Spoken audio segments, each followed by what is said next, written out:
I didn't recognize her at first when she knocked on my door at 2:17 a.m.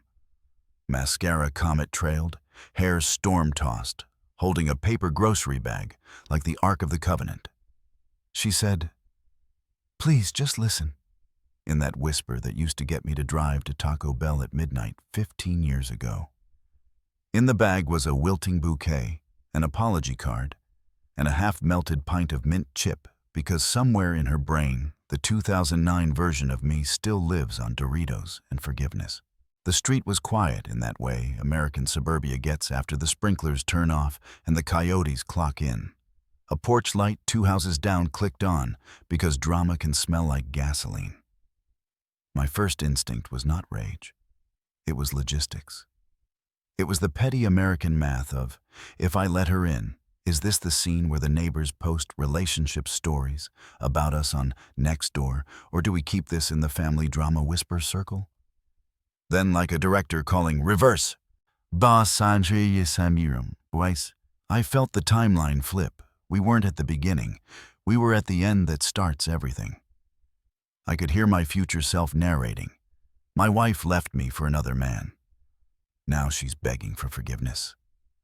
The exact headline formatted to be YouTubeable, bingeable, slid into the algorithm between revenge stories and cheating stories. A curator in my skull labeled the folder Reddit Betrayal Diaries. I let her stand there.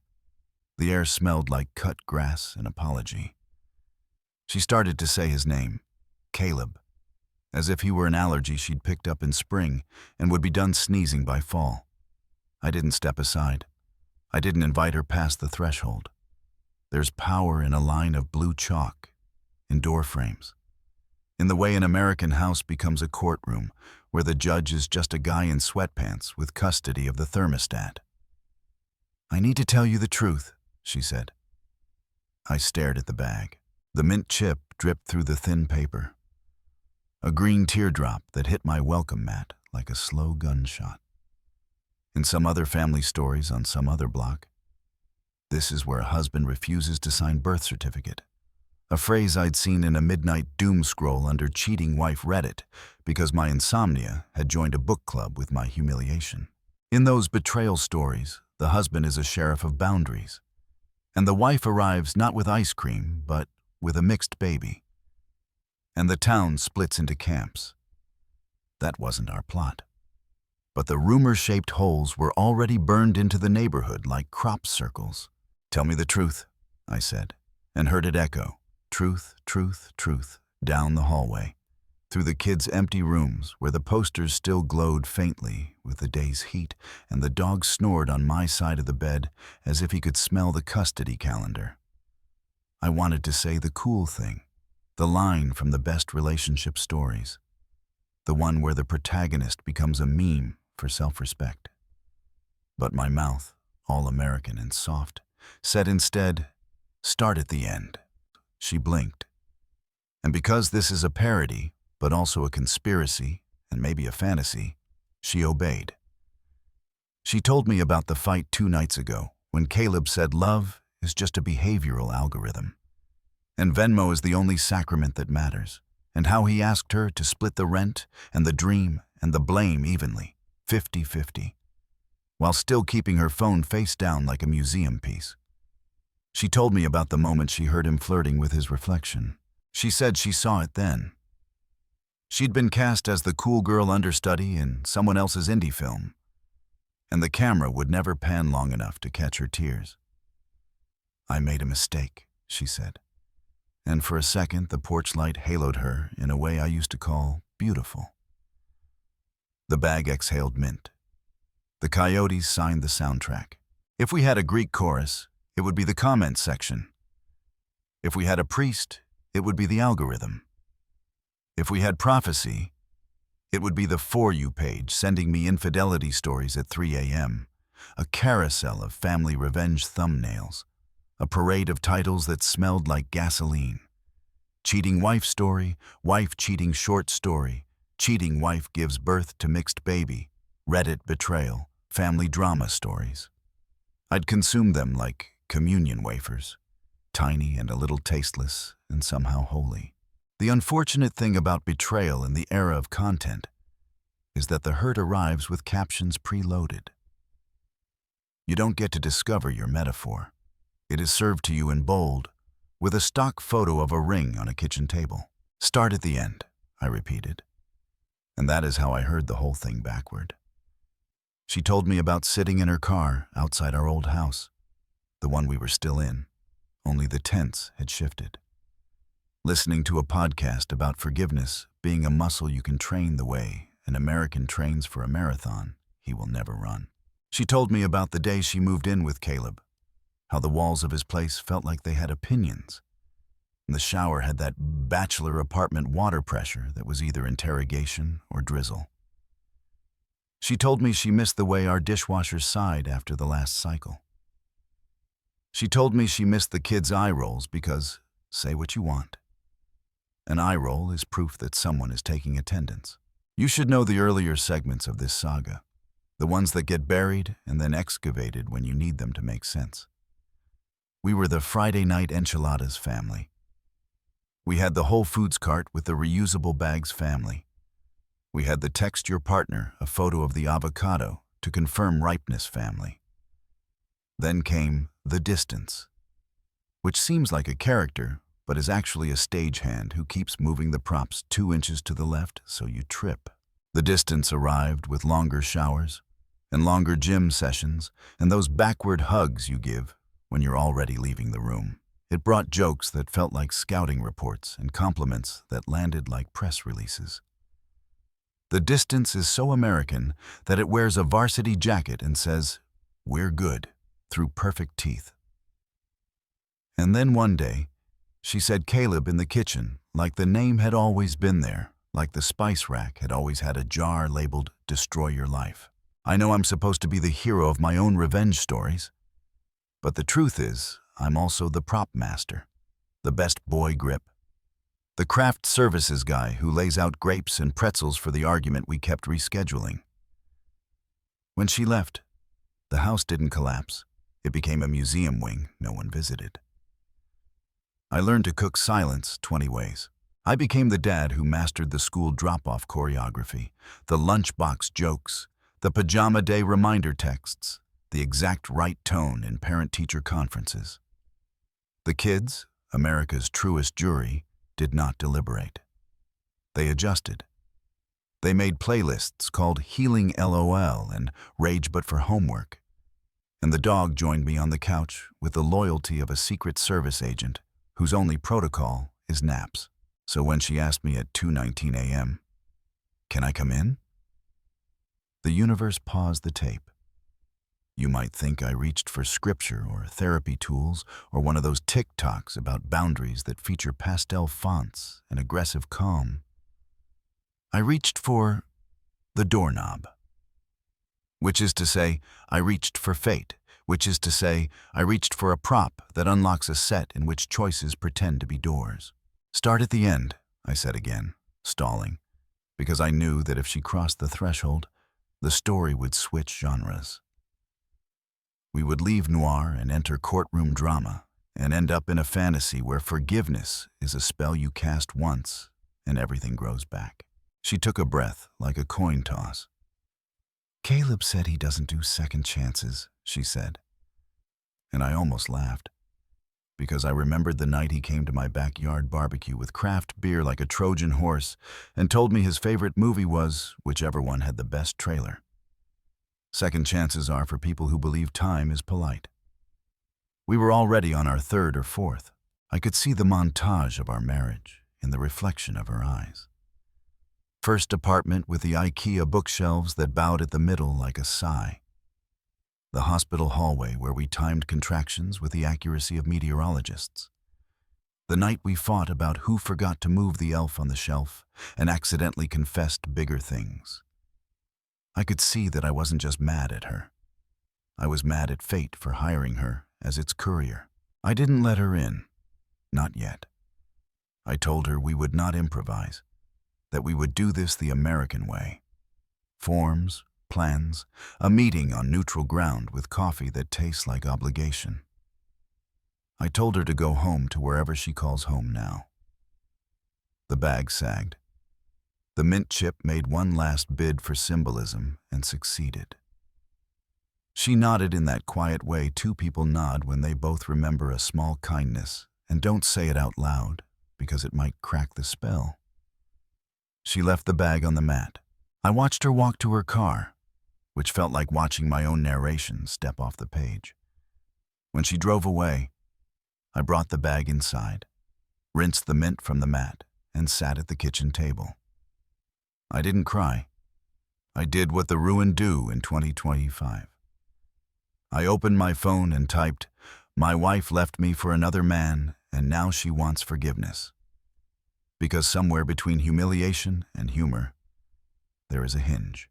The top results were Reddit stories, the usual chorus of strangers who write like prophets and come off like cousins.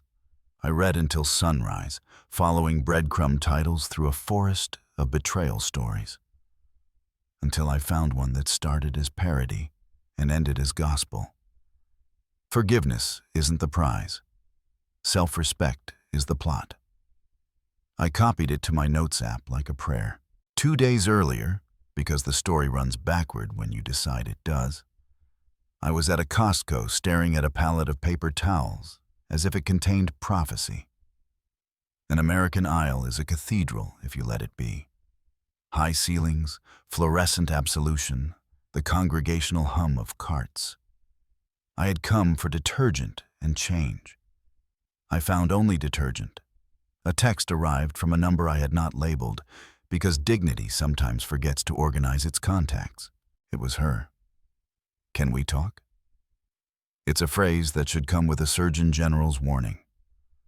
I stood between the bulk almonds and the bulk regret and typed back. Neutral ground. Saturday 10 a.m. The diner on 5th. Booth in the back. She sent a thumbs up I tried not to read as a verdict.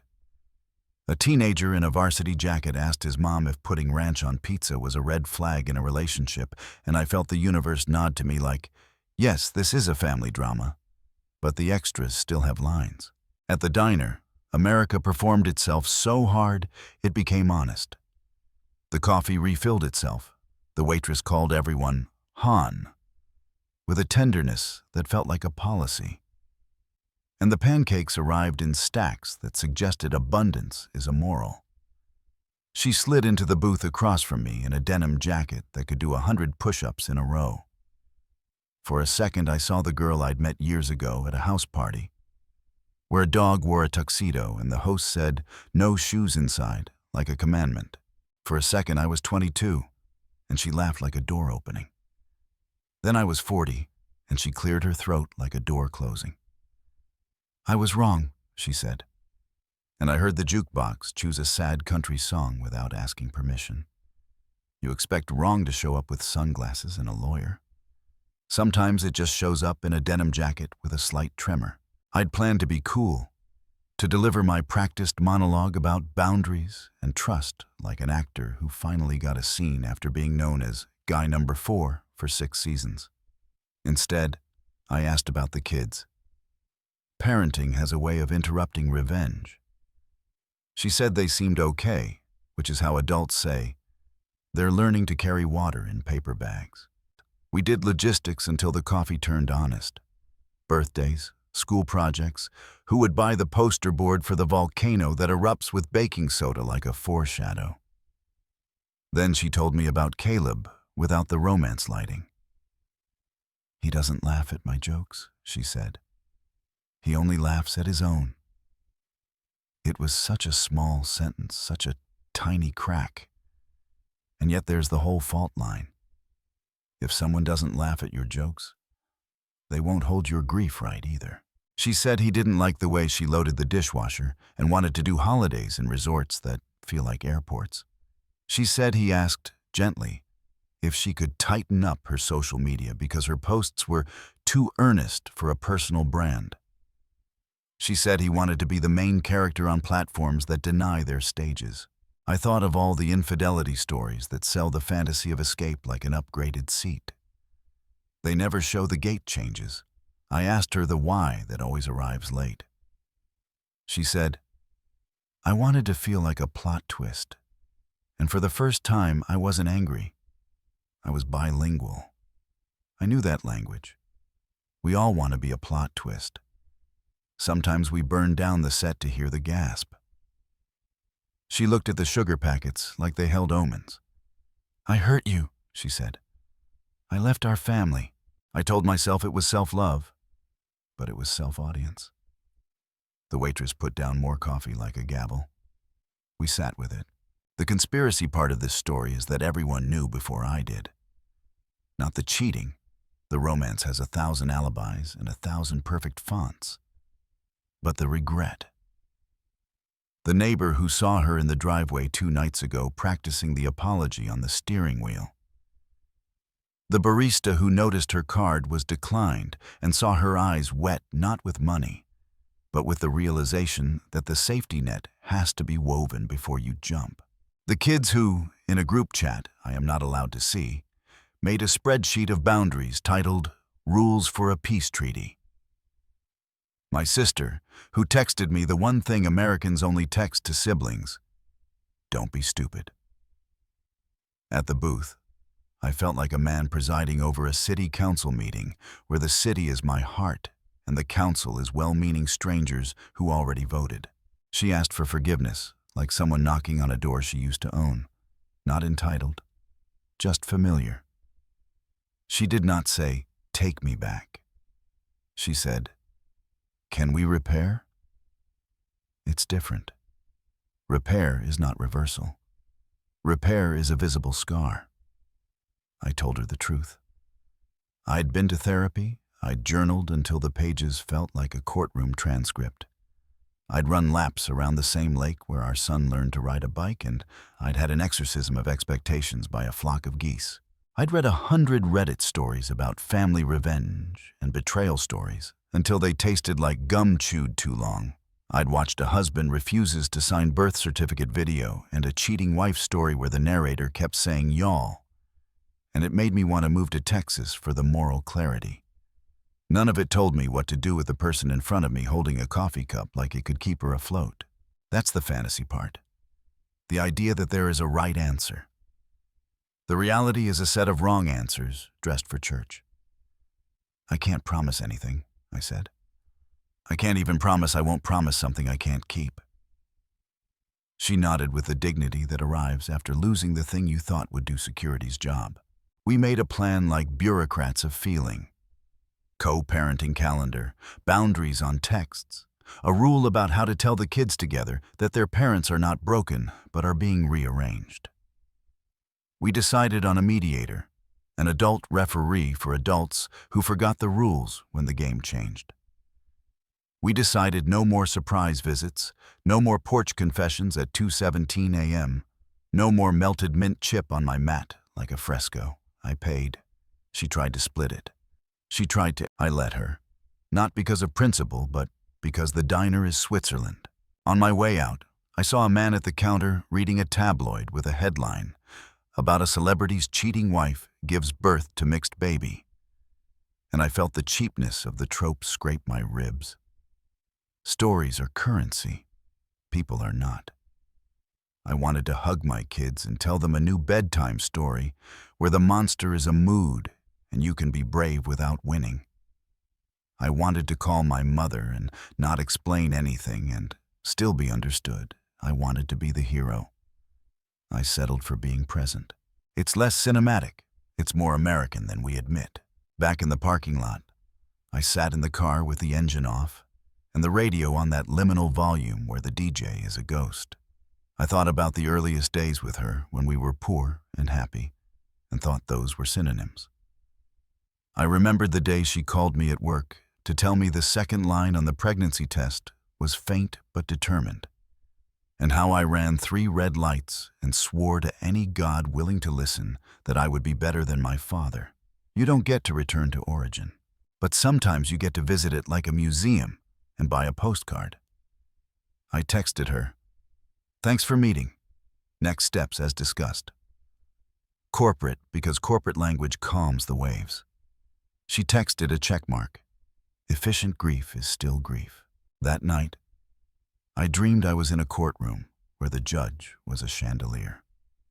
The prosecutor was the algorithm listing all the videos I had watched, all the comments I had scrolled past, all the revenge stories I had bookmarked in a folder called One Day. The defense attorney was my therapist in a cardigan that could forgive a war. The jury was my children, aged at every age at once, and my dog was the bailiff, which honestly checks out. The verdict was unreadable, which is how dreams keep you paying for them. I woke up at 4:03 a.m., looked at the ceiling fan cutting the air into equal parts, and whispered to the dark, "I won't be your content." The dark said nothing, which I took as assent. It is a law of American suburbia that holidays arrive even when your life is in litigation. Halloween came with its masks and metaphors, and I stood on the porch passing out fun-size apologies to tiny pirates. The kids, mine, ours, and everyone's, ran in packs that looked like democracy. My daughter wore a cape and carried a clipboard because her costume was future me who runs a nonprofit. And honestly, judge me later, I wept a little. My son was a traffic cone because irony is hereditary. She arrived at dusk with a bag of almond butter cups because she still remembers I'm allergic to peanuts and not to her. She didn't come up the steps. She stood at the sidewalk and waved that small wave you give a neighbor after a storm.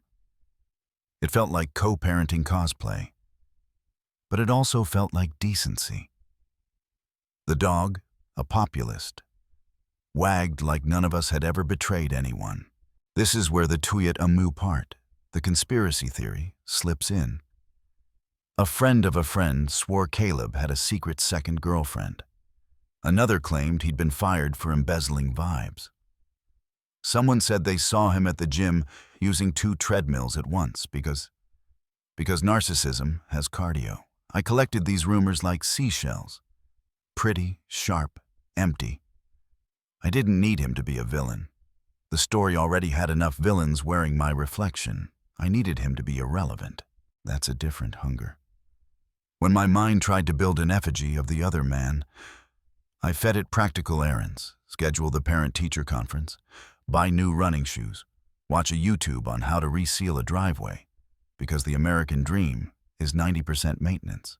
Meanwhile, the kids taught me forgiveness as a verb with guardrails.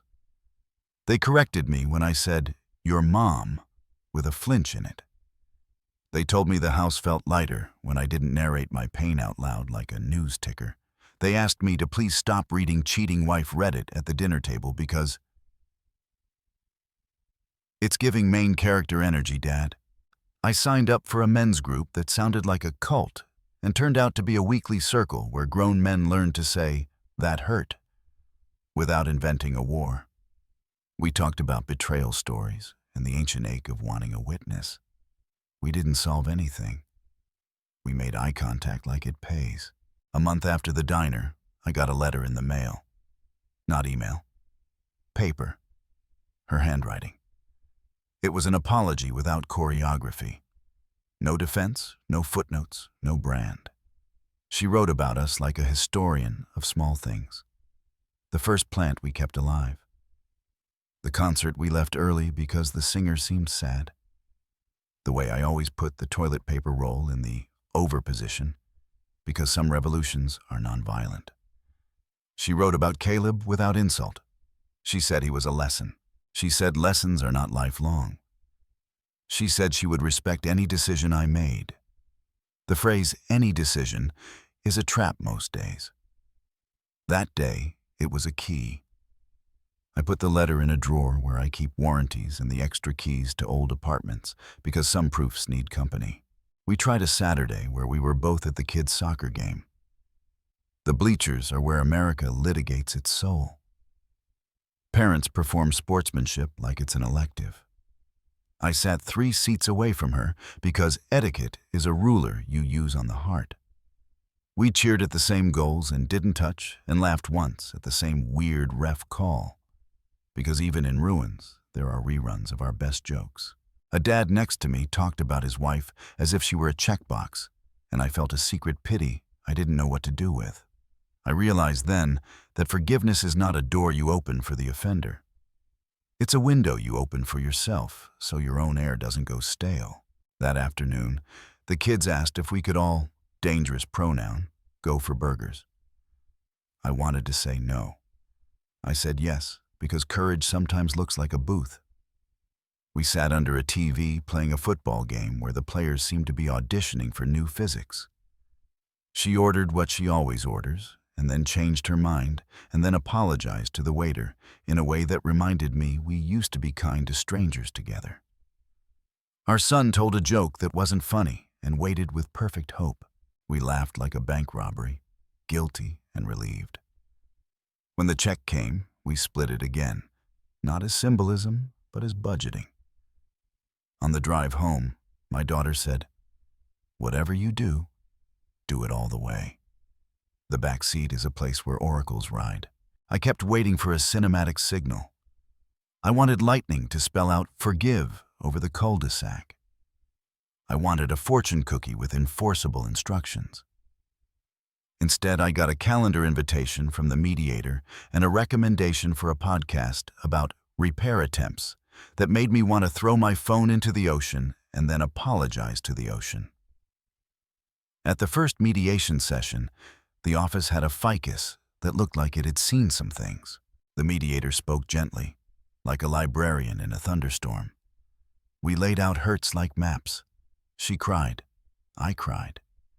We did not touch each other because the room had rules. The mediator said, "You can forgive and not reconcile." She said, "You can reconcile and not forget." She said, "You can choose neither and still deserve breakfast."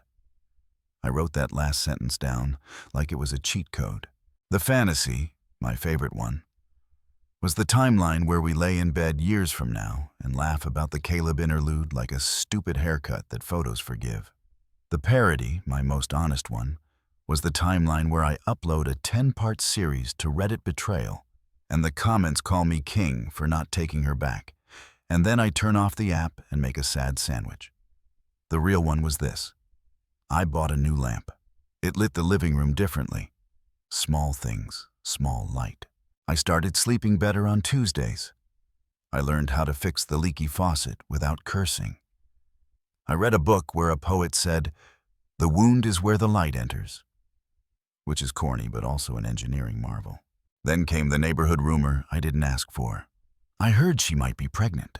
Someone texted, and my stomach did a swan dive off a convenience store roof. The human mind is a Vegas oddsmaker in a cheap suit. It went to work. The math, the timelines, the way a new baby in the wrong season can turn men into content.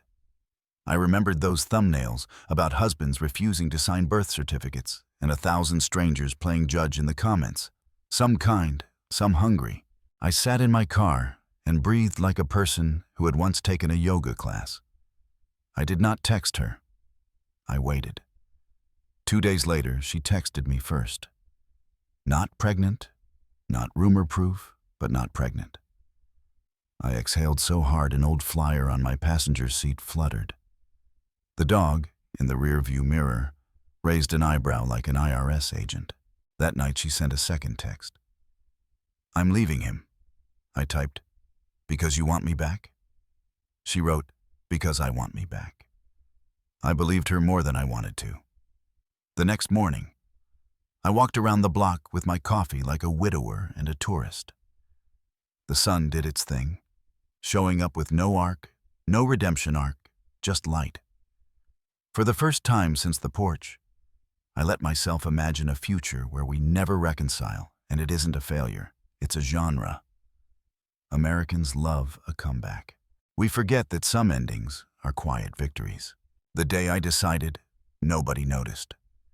That is both the tragedy and the mercy. No angels sang. No marching band kicked down the cul-de-sac. I was at the DMV, which is where democracy humbles itself, waiting for my number to be called, hands sticky with the residue of a lollipop the clerk gave the kid in front of me. I stared at the board and thought, this is what life is actually. Taking turns, proving you are who you say you are, accepting a photo that catches you mid-blink and living with it for years. I texted her, "Coffee? One more time." She said yes. We met at the park by the lake, where a man rented paddle boats to couples who believed steering is simple. We sat on a bench and didn't do metaphors. I told her my decision like an adult ordering wallpaper.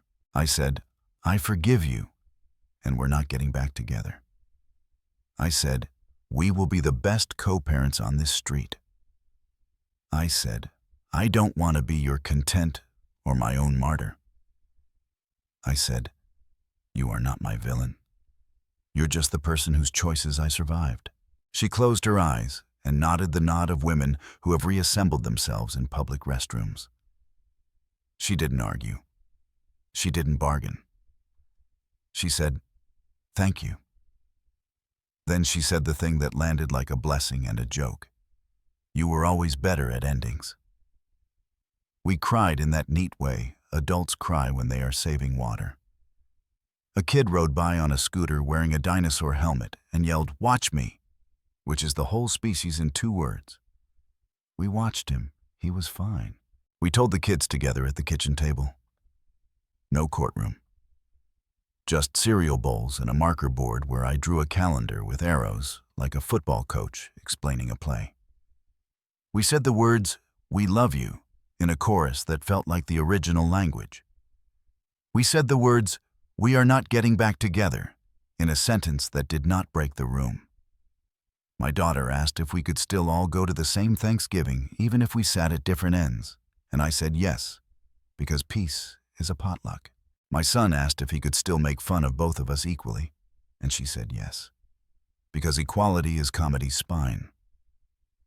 The dog barked at nothing, which is how dogs bless things. There is a version of the story where I deliver an epic monologue to the camera about self-respect, and it goes viral, and I become a TED Talk in jeans. There is a version where I post a cheating wife story on Reddit Betrayal, and the comments high-five me into a personality. There is a version where I walk into the sunset with a new lover whose jawline is a thesis statement, and the soundtrack is earned. I chose the version where I go to Home Depot and buy a new mailbox. I paint the numbers on it with my son, and we mess up the 8 and decide to call it a signature. I teach my daughter to jumpstart a car because someday she will be stranded, and I won't be 5 minutes away, and competence is its own church. On Sundays sometimes, we all go to the same farmer's market and stand by the same stall and buy peaches like a treaty. We don't over-explain to the peach guy. Do I still feel the urge for family revenge? Yes, in the minor chords. Do I still wake sometimes at 2:17 a.m. and hear the coyotes harmonize with the part of my brain that loves spectacle? Yes.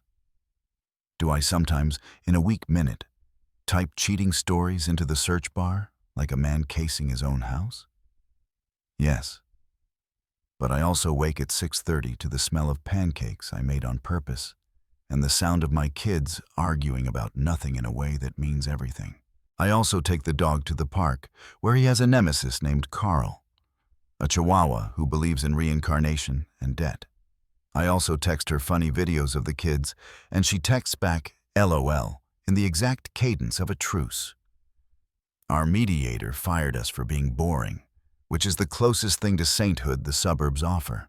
Sometimes people ask, because people will always ask, would you take her back if she proved herself?